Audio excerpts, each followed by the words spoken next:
Ladies and gentlemen, welcome to this special program on the television of Burkina Faso.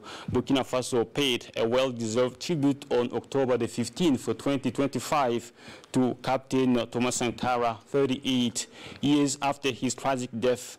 The solemn ceremony took place at the Thomas Sankara Memorial, the very site of his assassination, along with that of his comrades. Several personalities from various backgrounds, all sharing the ideals of the father of the Burkinabe Revolution, attended the event.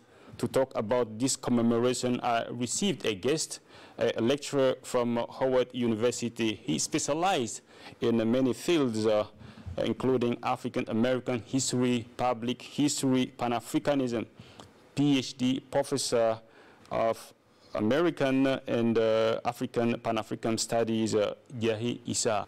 Thanks for coming, Professor. Yes, thank you. Thank you for allowing me to come. Yeah, first of all, what do you teach at Howard University? Well, I actually received my PhD at Howard. My last university that I taught at was Medgar College in Brooklyn, New York, in the city of New York. And I taught ancient African history, Pan-Africanism, slavery, and United States history. What motivated you to come all the way to Ouagadougou for this commemoration? Okay, well, I was born in the United States in the state called Missouri, St. Louis, Missouri. I actually was given political asylum by the government of Burkina Faso in June. And so that's why I'm here. I actually live here now under the protection of the government, the Pan-Africanist government here.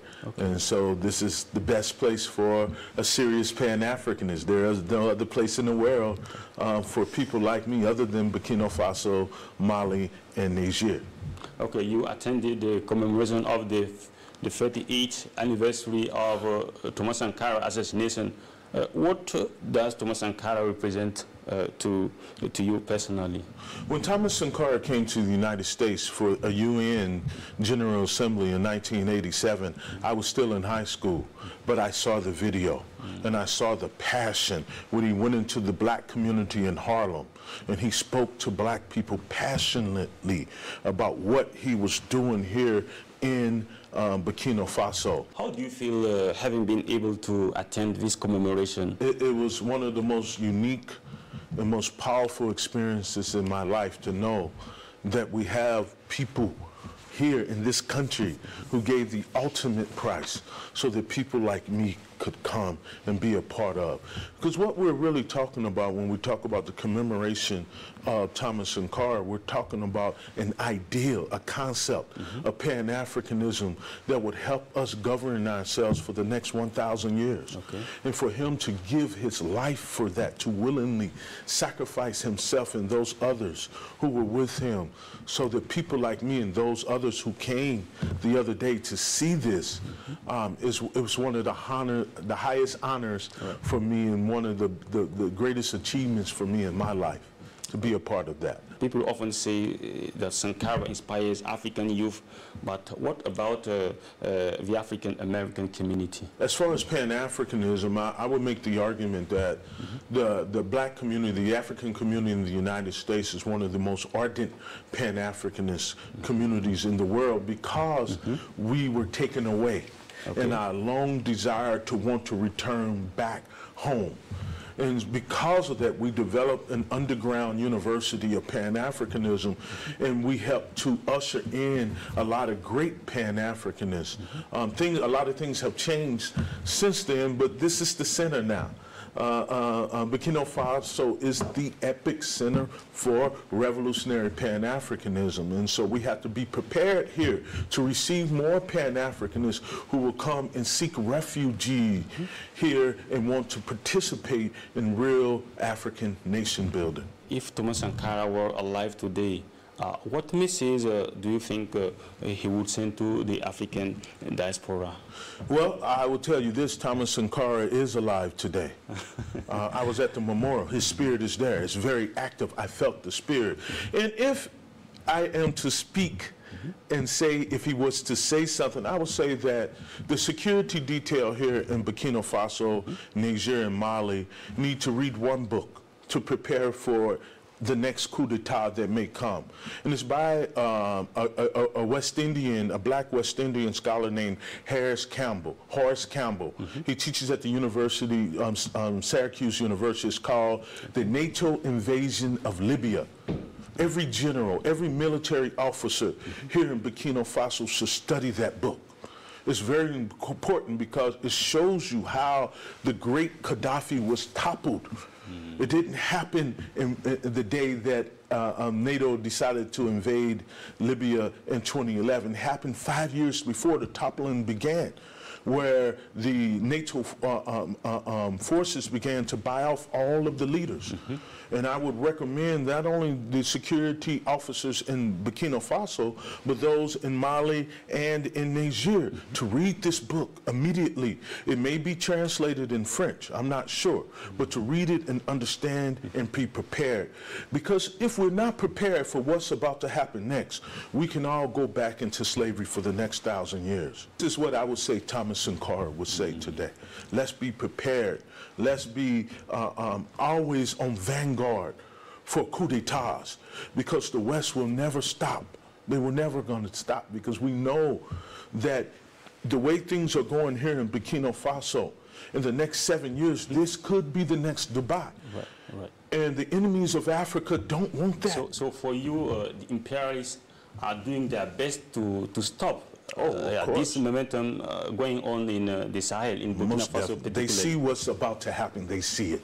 And even the President Ibrahim Traoré came out and said we need to prepare for the black albinos.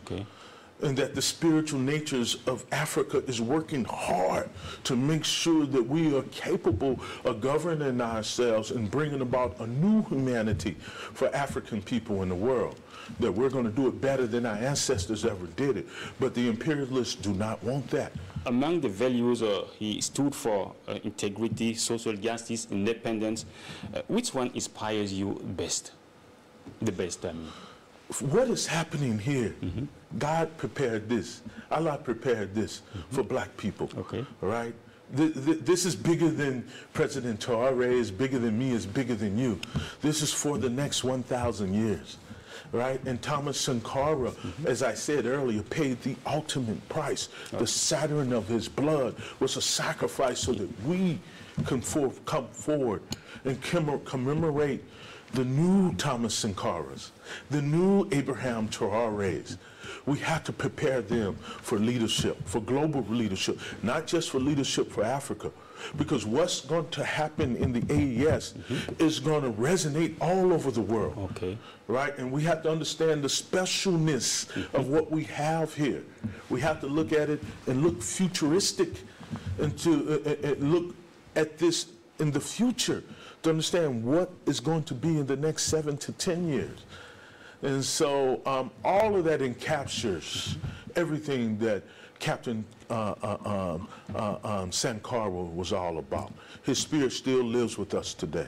Yeah, but do you think today's African leaders draw inspiration from Thomas Sankara's spirit?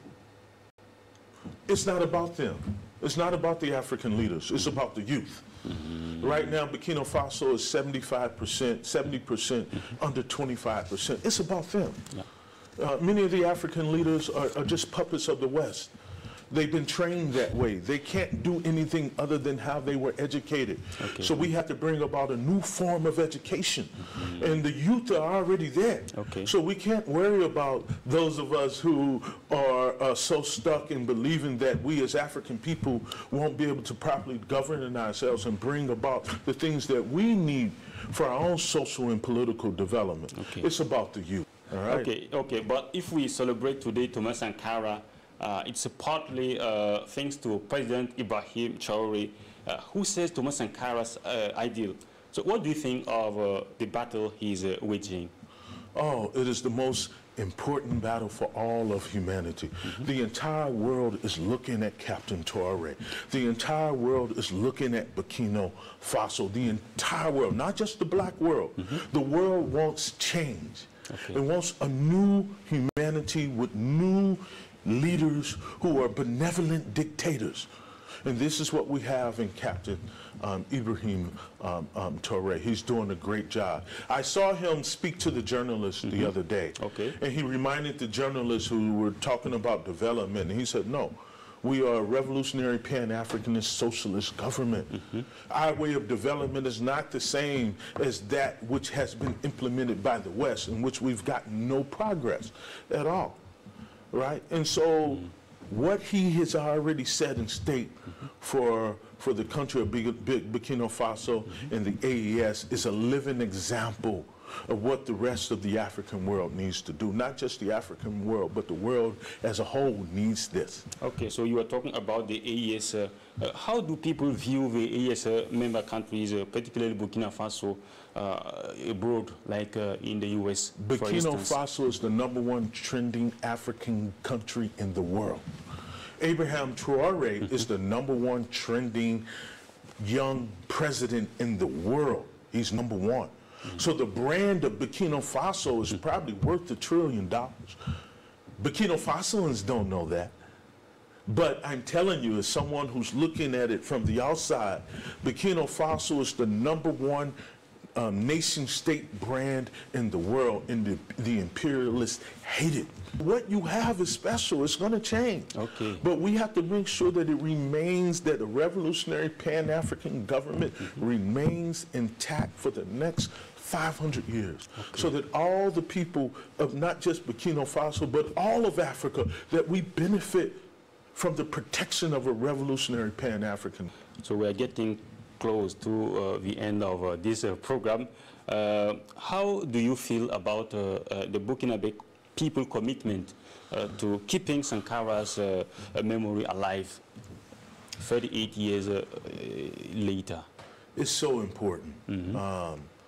I understand, I found out that before President Traoré took power in the revolutionary government here, there was no special memorial for Thomas Sankara. Okay. And to see that within 2 years of him coming and building this beautiful complex, and I understand there's going to be more added to it, it is so important that we commemorate our fallen leaders like that, because their spirits are real. And when we do that, that allows the spirit of Thomas Sankara and the other revolutionaries to go out and fight for us in the spiritual realm. Before I let you go, what message would you like to share with the people of Burkina Faso? In any revolution, it takes time. Don't be bought off by the counter-revolutionary forces that are there operating openly here in Burkina Faso. I've seen it. I've seen CIA operatives here operating in the open, buying people out. And what I want to say to the youth, don't do it. All right? Because things are going to change in this country. Okay. It's going to change quickly. That's what the Black Albinos is all about. Quick change, rapid change, quantum physics change. It's going to change. And that we continue to give our power and our prayers to the leadership here who are really about this rapid change that is about to take place. Please hold on. The suffering, we're at the last stages of the suffering. Thank you very much.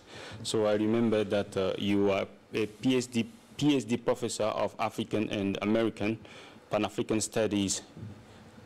Yahis, thanks for coming. And thank you, ladies and gentlemen, for watching this program. Stay tuned to the television of Burkina Faso. Thank you.